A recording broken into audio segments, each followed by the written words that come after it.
ನಮಸ್ಕಾರ ಎಲ್ರಿಗೂ, welcome back to my channel.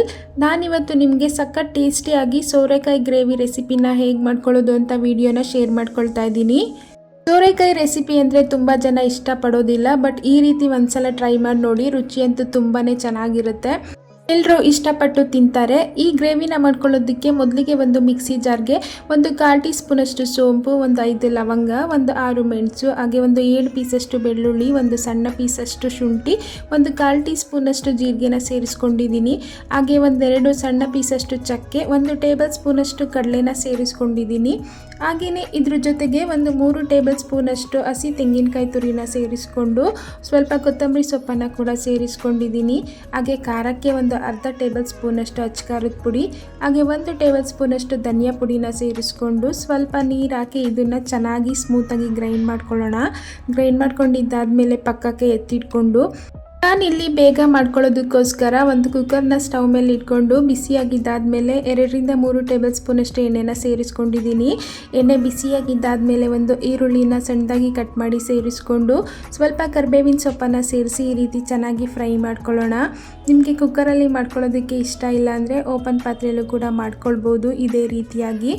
ಈಗ ಈರುಳ್ಳಿ ಜೊತೆಗೆ ಒಂದು ಟೊಮೊಟೊನ ಕೂಡ ಈ ರೀತಿ ಸಣ್ಣದಾಗಿ ಕಟ್ ಮಾಡಿ ಸೇರಿಸ್ಕೊಂಡಿದ್ದೀನಿ.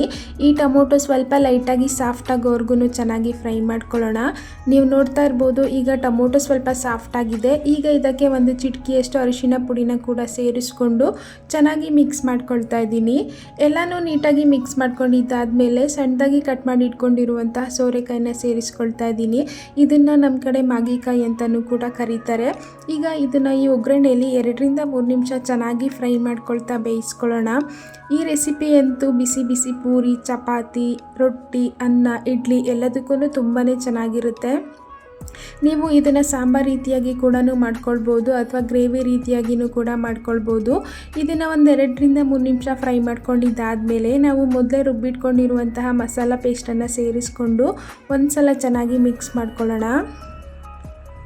ಈ ರೀತಿಯಾಗಿ ಮಸಾಲೆನ ರುಬ್ಬಿ ಗ್ರೇವಿನ ಮಾಡಿ ನೋಡಿ, ರುಚಿಯಂತೂ ತುಂಬಾ ಚೆನ್ನಾಗಿರುತ್ತೆ. ಈಗ ಗ್ರೇವಿ ಕನ್ಸಿಸ್ಟೆನ್ಸಿಗೆ ತಕ್ಕಂತೆ ನೀರನ್ನು ಕೂಡ ಸೇರಿಸ್ಕೊಳ್ತಾ ಇದ್ದೀನಿ. ನೀವು ಇಲ್ಲಿ ಸಾಂಬಾರು ರೀತಿಯಾಗಿ ಬೇಕು ಅಂದರೆ ನೀರಿನ ಪ್ರಮಾಣನ ಜಾಸ್ತಿ ಸೇರಿಸ್ಕೊಳ್ಬೋದು. ನಾನಿಲ್ಲಿ ಗ್ರೇವಿ ರೀತಿ ಮಾಡ್ಕೊಳ್ತಿರೋದ್ರಿಂದ ನೀರನ್ನು ಸ್ವಲ್ಪ ಕಡಿಮೆ ಸೇರಿಸ್ಕೊಂಡಿದ್ದೀನಿ. ಈಗ ರುಚಿಗೆ ತಕ್ಕಷ್ಟು ಉಪ್ಪನ್ನು ಕೂಡ ಸೇರಿಸ್ಕೊಳ್ಳೋಣ. ಉಪ್ಪನ್ನು ಸೇರಿಸಿ ಚೆನ್ನಾಗಿ ಮಿಕ್ಸ್ ಮಾಡಿ ಕುಕ್ಕರ್ ಮುಚ್ಚಳನ ಮುಚ್ಚಿ 2 ವಿಷಲ್ ಕೂಗಿಸ್ಕೊಳ್ಳೋಣ.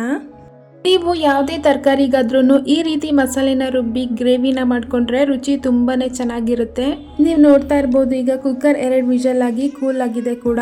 ಈಗ ಓಪನ್ ಮಾಡಿ ತೋರಿಸ್ತಾ ಇದ್ದೀನಿ. ಗ್ರೇವಿ ಅಂತೂ ತುಂಬಾ ಚೆನ್ನಾಗಿ ರೆಡಿಯಾಗಿದೆ, ನೀವೇ ನೋಡ್ತಾ ಇರ್ಬೋದು.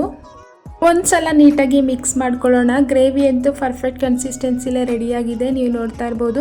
ಈ ರೀತಿ ಇದ್ದರೆ ಚಪಾತಿ, ಪೂರಿ, ದೋಸೆಗೆಲ್ಲ ತುಂಬಾ ಚೆನ್ನಾಗಿರುತ್ತೆ. ನೀವು ಮಿಸ್ ಮಾಡಿದ ಈ ರೆಸಿಪಿನ ಈ ರೀತಿಯಾಗಿ ಒಂದು ಸಲ ಟ್ರೈ ಮಾಡಿ ನೋಡಿ. ಹಾಗೆ ಈ ರೆಸಿಪಿ ವಿಡಿಯೋ ನಿಮಗೆ ಸ್ವಲ್ಪನಾದರೂ ಇಷ್ಟ ಆಗಿದ್ದರೆ ಲೈಕ್ ಮಾಡಿ, ಶೇರ್ ಮಾಡಿ, ಕಮೆಂಟ್ ಮಾಡಿ. ನಮ್ಮ ಚಾನಲ್ನ ಸಬ್ಸ್ಕ್ರೈಬ್ ಮಾಡಿಕೊಂಡು ಸಪೋರ್ಟ್ ಮಾಡೋದನ್ನು ಮರಿಬೇಡಿ. ಮತ್ತೆ ಮುಂದಿನ ವಿಡಿಯೋದಲ್ಲಿ ಇನ್ನೊಂದು ಹೊಸ ರೆಸಿಪಿ ಜೊತೆ ಸಿಗ್ತೀನಿ. Thanks for watching.